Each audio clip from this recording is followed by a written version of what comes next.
Hello everyone, welcome once again. तो आज हम लोग नाइन्थ के मैथ्स में एक्सरसाइज 1.3 पढ़ेंगे। अगर आप 1.1 और 1.2 नहीं पढ़े हो तो पीछे जाके देख सकते हो। तो आज 1.3 शुरू करते हैं।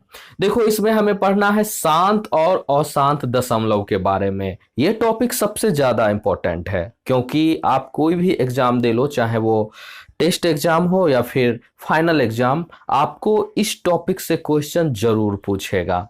तो चलिए हम जानते हैं शांत दशमलव क्या है और अशांत दशमलव क्या है। तो सबसे पहले हम एक्सरसाइज 1.3 में देखते हैं क्वेश्चन क्या है। क्वेश्चन आप देख सकते हो, कह रहा है निम्न को दशमलव रूप में लिखे और बताए कि वो शांत है या अशांत है। तो सबसे पहले जानते हैं दशमलव रूप में कैसे लिखते हैं। तो वही पुरानी विधि है, भाग विधि द्वारा। और उम्मीद करता हूं कि आप लोगों को दशमलव वाला भाग बनाने आता होगा। आता है तो बहुत अच्छी बात है, नहीं आता है तो जाके पांचवा में फिर से एडमिशन करा लो। तो देखो, देखते हैं। जैसे कि दिया हुआ है, अब हमारा पहला है 1/36/100, है ना। तो बहुत ही सिंपल है। देखो, जहां भी नीचे में 10 या 100 या 1000 इस तरह का कोई संख्या रहे तो कुछ नहीं करना है। जो अंश में है उसको लिख दो, और जितना जीरो है उतना अंक के बाद दशमलव बैठा दो। तो 1 2 के बाद दशमलव दे दिए, तो ये हो गया 0.36। इसको हम चाहे तो 0.36 भी लिख सकते हैं या 0.36 भी, दोनों का एक ही मतलब है। लेकिन हाँ, इसको आपको 0.36 बोलना है, कभी भी 0.36 नहीं बोलोगे। जी हाँ, ये बात याद रखो कि दशमलव के बाद हर एक नंबर को अलग अलग बोला जाता है, एक साथ हम लोग इसको नहीं बोलेंगे। इसको बोलेंगे 0.36। वैसे ही अगर 1.25 है तो इसको कभी भी 1.25 नहीं कहेंगे, इसे कहेंगे 1.25। वैसे ही अगर कहीं पे ऐसा दे दिया है 1.123, तो इसे हम 1.123 ना कह के 1.123 कहेंगे। याद रखना है, दशमलव के बाद सबको अलग अलग पढ़ा जाता है। और है, और देखते हैं दूसरे नंबर पे दिया हुआ है 4.1/8। बहुत ही आसान है। सबसे पहले पूर्णांक को हमें भिन्न में बदलना है। तो आप जानते हैं कैसे बदलते हैं। 4 8 32, 1 33, 33/8 हो गया, है ना। तो अब इसे भाग विधि द्वारा सॉल्व करना है। 8 जो हर है उसी से भाग लगाते हैं, और यहाँ 33 दे दिए। लगेगा, हाँ लगेगा, 4 बार में लगेगा, 32 होता है। 32 दिए, रिमाइंडर बच गया 1। अब देखो, जूनियर क्लास में क्या करते थे, जो रिमाइंडर बचा, जो शेषफल बचा उतना पे छोड़ देते थे। लेकिन अब वैसा नहीं करेंगे। अब हम, चूंकि शेषफल जो है इससे छोटा है, अब एक बार में भी भाग नहीं लगेगा, तो हम अपने मन से यहाँ एक दशमलव देंगे, भागफल में एक दशमलव देंगे। और दशमलव देने के बाद एक जीरो आप अपने मन से दे सकते हो। तो एक जीरो हम यहाँ दे दिए, तो ये बन गया 10। अब एक बार में लग सकता है 8, रिमाइंडर बच गया मेरा 2, शेषफल 2 बचा। अब देखो, 2 8 से छोटा है, एक बार में भी नहीं लगेगा। चूंकि हम दशमलव लगा चुके हैं, इसलिए एक बार जीरो देने के लिए हम फ्री हैं। तो यहाँ पे दिए जीरो, ये बन गया 20। तो अब 2 बार में लगेगा, 8 दूनी 16, शेषफल बचा 4, है ना। 4 भी छोटा है, इस पर एक और जीरो दे सकते हैं, तो बन गया 40। तो ये अब पूरी की पूरी 5 बार में कट जाएगी। यानी अब हम देख सकते हैं कि मेरा शेष फल 0 आ चुका है। शेष फल हमारा 0 आ चुका है। शेष फल हम देख सकते हैं 0 आ चुका है। जैसे ही हमारा शेषफल 0 आया, हम फटाक से लिख देंगे 33/8 बराबर 4.125। अब जरा इसे देखो, क्या ये आगे बढ़ेगा? नहीं, ये यहाँ पे जाके रुक चुका है। तो वैसा दशमलव प्रसार जो किसी निश्चित दशमलव के बाद खत्म हो जाए, वो शांत दशमलव कहलाता है। देखो, सिंपल सा, मजाक की भाषा में समझो, शांत क्या है? जो चुप हो जाए। और यहाँ मैथ में शांत कौन होगा? जो रुक जाए। अब देखो, हम दूसरा एग्जाम्पल लेते हैं। एक एग्जाम्पल लेते हैं 4/3 का, है ना। तो जब इसको सॉल्व करेंगे तो इस तरह से लिखेंगे। सबसे पहले एक बार में 3 आएगा, शेषफल बच गया मेरा 1।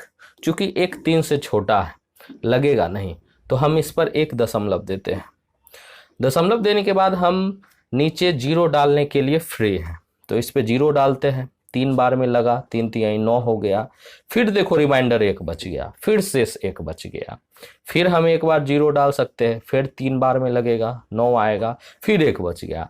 यानी कि आप दिन रात कितना भी भाग लगाते जाओ, ये एक एक एक एक जो है बचते जाएगा, कभी खत्म होने वाला नहीं है। तो आप क्या करोगे, परीक्षा में बैठ के क्या सारा दिन तक ऐसा करते रहोगे? नहीं, हमें क्या करना है, इसे लिख देना है 4/3 इज इक्वल टू 1.3333।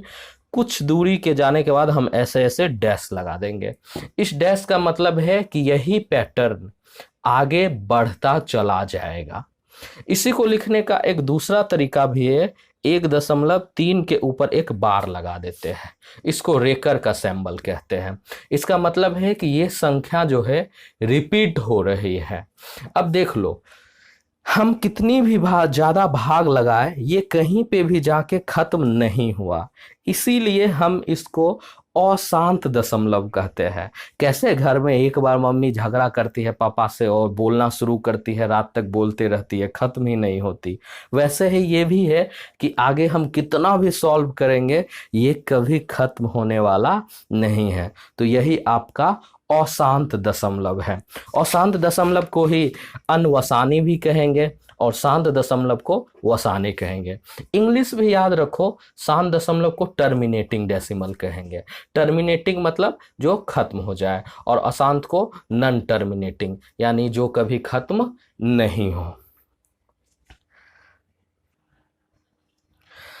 अब आगे जो प्रश्न पूछा जाएगा, आपको कहेगा कि भाग नहीं करना है। देखो परीक्षा में समय कम रहता है, क्या आपसे शांत अशांत पूछेगा तो इतना लंबा लंबा भाग बना के देखोगे? नहीं, आपको कहेगा बिना भाग किए बताए कि ये भिन्न शांत होगा या अशांत। जी हाँ, ऐसा भी ट्रिक है कि बिना भाग बताए ही आप सिर्फ क्वेश्चन को देख के बता दोगे कि ये शांत है या फिर अशांत है।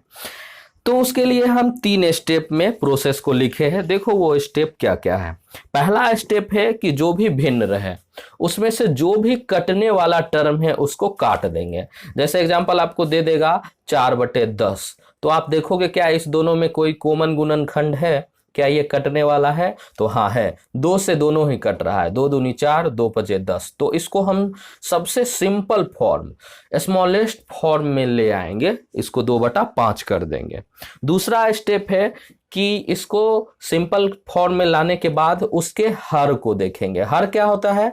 नीचे वाला, ऊपर वाला टर्म अंश होता है, इसको अंश कहते हैं, और नीचे वाले टर्म को हर कहते हैं। तो हमें हर का अभाज्य गुणनखंड लिखना है। तो अभाज्य गुणनखंड कैसे लिखते हैं? जैसे एग्जांपल के लिए दे देगा तुमको 7/24, तो तुमको क्या करना है, अंश में क्या है उससे हमको मतलब नहीं है, हमें देखना है हर को।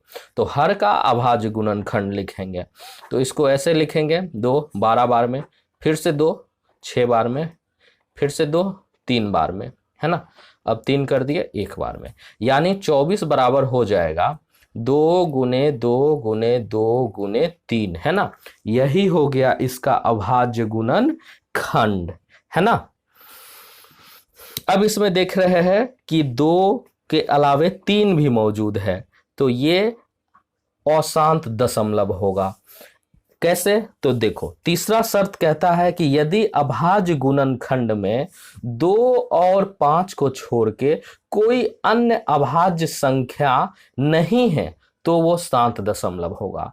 यानी शर्त है कि इसका जो अभाज्य गुणनखंड होगा इसमें 2 रह सकता है या 5 रह सकता है, या 2 और 5 दोनों रह सकता है। तीसरा ये किसी को भी आने नहीं देगा। कोई भी तीसरा उसमें घुसता है तो उसको अशांत बना देगा, या केवल 2 और 5 है तो वो शांत रहेगा। अब देखो इसी ट्रिक पे हम देखते हैं, ये सारा क्वेश्चन सॉल्व करके हम देखेंगे, आसानी से बना लेंगे। पहला है 3/4, कटने वाला है, नहीं कटेगा। नहीं कटेगा तो हम 4 का अभाज्य गुणनखंड लिखेंगे, 2 × 2 होता है। देखो क्या क्या मौजूद है, केवल 2 है, इसलिए ये क्या हो जाएगा, शांत हो जाएगा, है ना। दूसरा एग्जाम्पल लेते हैं, 7/10 का कटने वाला है, नहीं कटने वाला है। तो 10 का जब गुणनखंड लिखेंगे तो ये 2 गुने 5 होगा। क्या क्या मौजूद है, एक 2 है और 5 है, इसलिए ये भी मेरा शांत होगा, क्योंकि तीसरा कोई भी मौजूद नहीं है। तीसरा लेते हैं, 5/12 है, कटने वाला है, नहीं कटने वाला है।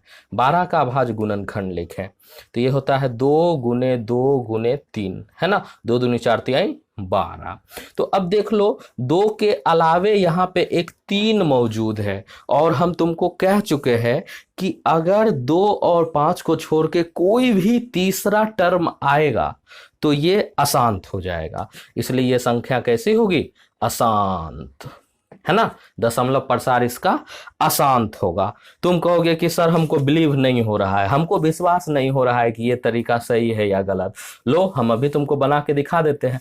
3/4 है, इसको भाग विधि से बनाते हैं, 4 3। देखो पहली बार में ही 4 से छोटा टर्म है, कभी भाग लगेगा, दिमाग लगाओ, 4 से कभी 3 में भाग लगेगा, नहीं लगेगा, क्योंकि वो उससे छोटा है। और हम ट्रिक बताए कि जैसे ही छोटा रहे तुम उसमें फटाक से एक दशमलव मार दो, है ना। दशमलव देने के बाद हम इस पर 0 डालने के लिए फ्री है।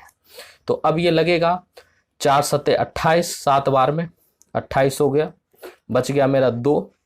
दशमलव दे चुके हैं, इसलिए अब इस पर एक 0 अपने मन से दे सकते हैं। 5 बार में लग गया 20। देखो लास्ट में खत्म हुआ ना, आगे बढ़ने वाला है नहीं, यानी 3/4 को हम लिख सकते हैं 0.75। तो ये कैसा हो गया, शांत। और देखो अभी हम जस्ट लिखे हैं ना, ये शांत प्रूव हो गया। अब देखो हम इसको लिखे हैं, 5/12 को लिखे हैं कि अशांत है। देखते हैं ये अशांत होता है या नहीं। 5/12, तो 12 को इधर रखते हैं, 5 को यहाँ। 12 से छोटा है 5, एक बार में भी भाग नहीं लगेगा। हम अपने मन से एक दशमलव यहाँ पे लेते हैं, तो अब 0 दे सकते हैं। तो बड़चौक 48 होता है, बच गया 2, एक 0 दिए, लगेगा, एक बार में लग सकता है। 12 भाग बचा, शेष यहाँ 8, 0 दे सकते हैं। तो यहाँ पे हो जाएगा बड़छक 72, फिर देखो 8 बच गया, फिर 0 देंगे, फिर 6 आएगा, फिर 72 लिखेंगे, फिर 8 बचेगा। यानी ये प्रोसेस जो है आगे चलता ही जाएगा, ये कभी भी खत्म होने वाला नहीं है। तो इसे हम कैसा लिखेंगे, 5/12 बराबर लिखेंगे 0.416666। ये इसी तरीके से आगे बढ़ता चला जाएगा, कभी भी खत्म होने वाला ये नहीं है ना। तो इसी को हम ऐसे भी लिख सकते हैं 4.416 के ऊपर बार। इसका मतलब है कि 6 वाला टर्म जो है आगे रिपीट करता ही जाएगा, खत्म नहीं होगा। तो इसी तरीके से आपको कोई भी क्वेश्चन दिया रहे आप जो है बना सकते हो। लो लास्ट क्वेश्चन भी मैं सॉल्व कर देता हूं। 4th में है 30/24। पहले देखना था कि कट भी रहा है, हाँ कट रहा है, 6 से कटेगा, 6×5 = 30 और 6×4 = 24। तो ये हो गया 5/4। हमको हर का लेना है अभाज्य गुणनखंड, तो 4 बराबर 2 गुने 2 होता है, केवल 2 मौजूद है, इसलिए ये शांत हो जाएगा। देख रहे हो, एक एक सेकंड में जो है क्वेश्चन बन रहा है, बस इतना कर दोगे तुम्हारा आंसर मिल जाएगा। 1-2 क्वेश्चन मैं तुम्हें होमवर्क में दे देता हूं, आप लोग बना के हमें हेल्पलाइन नंबर पे व्हाट्सएप कर सकते हो। आपका क्वेश्चन है,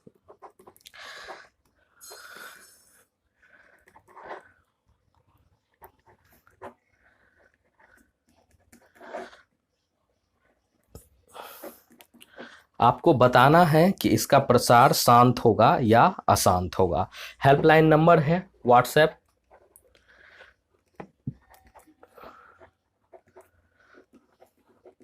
बुक में भी मौजूद है। ये हेल्पलाइन नंबर आपको बुक में भी दी गई है, जब हम आपको बुक दिए थे तो इसमें हम दिए हैं नंबर। आप इसी पे भेज सकते हो। और जहां भी प्रॉब्लम होती है इस पूरे चैप्टर में, किसी भी क्वेश्चन में परेशानी होती है तो आप कॉल करके भी पूछ सकते हो हमसे। तो यहाँ तक हम सीख चुके हैं। अब एक नए टर्म के तरफ हम चलते हैं। आपको एक, आप शांत सीख लिए, अशांत सीख लिए, अब एक नया टर्म रहेगा। वहां लिखा रहेगा अनवसानी अनावर्ती।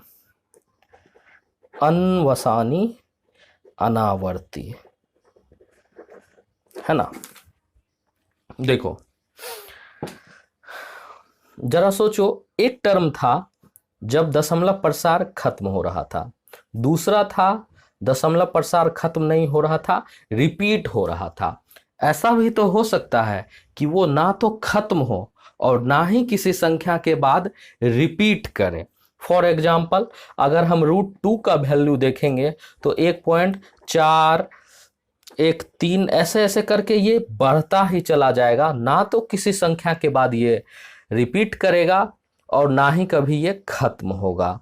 तो ऐसी संख्या अभाज्य संख्या होती है और इसका दशमलव प्रसार अनवसानी अनावर्ती होता है। As for example 1.10, 1.001 0.0002।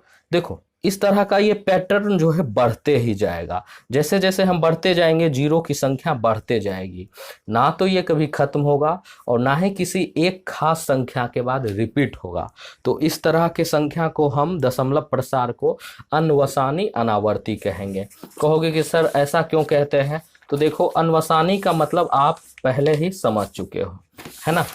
अनवसानी किसे कहते थे? अशांत को। अनवसानी टर्म यूज हुआ है अशांत के लिए, अशांत यानी जो खत्म ना हो। और अनावर्ती मतलब क्या? देखो दो शब्द है, एक है आवर्ती और दूसरा है अनावर्ती। आवर्ती था जो रिपीट करता था, आवर्ती कौन था? रिपीट करने वाला। और अनावर्ती क्या है? नॉन रिपीटिंग, जो रिपीट नहीं करे, है ना। इसका मतलब हो जाएगा कि अनवसानी अनावर्ती ना तो खत्म होगा और ना ही किसी संख्या टर्म के बाद रिपीट करेगा। तो इस तरह के संख्या जो है अनवसानी अनावर्ती, इस तरह के दशमलव प्रसार अनवसानी अनावर्ती होते हैं। तो इसी के साथ आपका ये वाला टॉपिक जो है खत्म होता है। उम्मीद करता हूँ कि आप कोई भी क्वेश्चन सॉल्व कर लोगे। नहीं बनती है तो मदद करने के लिए मैं अवेलेबल रहूँगा और साथ ही अगले वीडियो में हम कुछ नया सीखेंगे। तब तक के लिए पढ़ाई करते रहो। Thank you.